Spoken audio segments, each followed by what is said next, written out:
Hello friends, दोस्तों ये हमारा जनरल अवेयरनेस सीरीज का पार्ट 4 है। इसमें हम कुछ फैक्ट बेस्ड क्वेश्चन के बारे में स्टडी करेंगे जो एग्जाम पॉइंट ऑफ व्यू से वेरी इंपॉर्टेंट है। So let's start. अगर आप हमारे चैनल पर नए हैं तो प्लीज सब्सक्राइब कीजिए हिमालयन इन्फो। दोस्तों 1 अक्टूबर 1953 को आंध्र प्रदेश का गठन हुआ था। आंध्र प्रदेश भाषा के आधार पर बनने वाला पहला राज्य था। पोट्टी श्रीरामुलु ने तेलुगु भाषाओं के लिए अलग राज्य की मांग रखी। दोस्तों गांधी सागर बांध का निर्माण 1960 में हुआ। यह बांध चंबल नदी के ऊपर बना है और यह मध्य प्रदेश के मंदसौर जिला में स्थित है। दोस्तों हिमालय जम्मू कश्मीर से अरुणाचल तक फैला हुआ है। हिमालय के नॉर्थन मोस्ट पॉइंट को हिमाद्री कहा जाता है। यहाँ पर सभी पहाड़ियों की एवरेज हाइट 6000 मीटर पर है और इसे वृहद हिमालय भी कहा जाता है। इसके अंदर माउंट एवरेस्ट, K2, कंचनजंगा आदि सभी बड़ी चोटियां सम्मिलित हैं। दोस्तों हिमालय की सबसे बाहरी श्रृंखला को शिवालिक कहा जाता है। इनकी एवरेज हाइट 900 मीटर से 1100 मीटर तक। लघु हिमालय व शिवालिक के बीच के भाग को द्वार या दून कहा जाता है, जैसे देहरादून व हरिद्वार। सतलुज व सिंधु नदी के बीच के हिमालय को पंजाब हिमालय कहा जाता है और सतलुज व काली नदियों के बीच के हिमालय को कुमाऊं हिमालय कहा जाता है। दोस्तों कोरियोलिस फोर्स यानी कोरियालिस बल के कारण ही पवनें उत्तरी गोलार्ध में दाईं तरफ व दक्षिण गोलार्ध में बाईं ओर निक्षेपित होती हैं। इसे फेरेल का नियम भी कहा जाता है। और जेट धारा जो क्षोभ मंडल में 12000 मीटर से अधिक ऊंचाई पर चलने वाली पश्चिम हवा है, जिसकी गति गर्मियों में 110 किलोमीटर प्रति आवर और सर्दियों में 184 किलोमीटर प्रति आवर होती है। दोस्तों एल नीनो, यह ठंडी पेरू जलधारा के स्थान पर गर्म जलधारा का विकास होना ही एल नीनो इफेक्ट कहलाता है। एल नीनो एक स्पेनिश शब्द है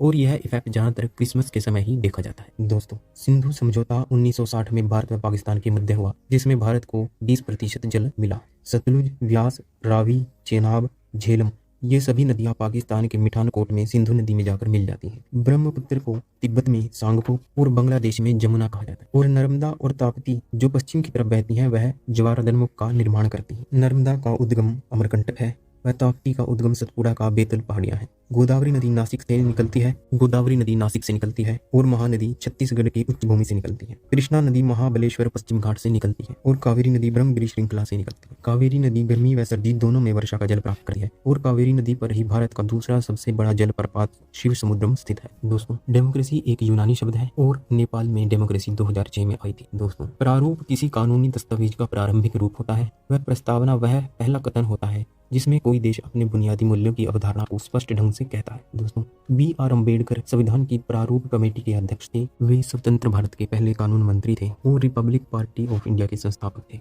प्रमुख मंत्रालय के प्रभारियों को कैबिनेट मंत्री कहा जाता है। छोटे मंत्रालय के प्रभारियों को स्वतंत्र प्रभाव राज्य मंत्री कहा जाता है और अपने विभाग के कैबिनेट मंत्री से जुड़े सहायक मंत्री राज्य मंत्री कहलाते हैं। दोस्तों भारत सरकार 1979 BP मंडल की अध्यक्षता में पिछड़ी जाति आयोग का गठन हुआ। 8 सितंबर 1993 को इस आयोग की सिफारिश लागू की गई। फलस्वरूप 27% आरक्षण दिया गया। दोस्तों अवध किसान सभा का गठन बाबा रामचंद्र के नेतृत्व में हुआ। अवध किसान सभा 1920 में बनी तथा अल्लूरी सीताराममू ने आदिवासी किसान विद्रोह का नेतृत्व किया। यह किसान विद्रोह आंध्र प्रदेश के गुहेम पहाड़ियों के क्षेत्र में फैला। दोस्तों यूरोप में पहली प्रिंटिंग प्रेस का आविष्कार योहान गुटनबर्ग ने 1448 में किया। उन्होंने इस तकनीक से पहली बार बाइबल की छपाई की और भारत में प्रेस के जनक जेम्स ऑगस्टस ही की हैं। उन्होंने 1780 में बंगाल गजट का संपादन शुरू किया। 1810 में तुलसीदास के रामचरितमानस का पहला मुद्रित संस्करण कोलकाता में छापा गया। दोस्तों सौदामिनी उपन्यास उड़िया भाषा में लिखा जाने वाला पहला उपन्यास था। हिंदू लेखा उपन्यास मलयालम भाषा में लिखा जाने वाला पहला उपन्यास था और बंगाली भाषा में लिखा जाने वाला पहला उपन्यास था अंगूरिया बिनेमोई। दोस्तों अगर आपको हमारा वीडियो पसंद आया तो please like, share and subscribe our channel. Thank you so much.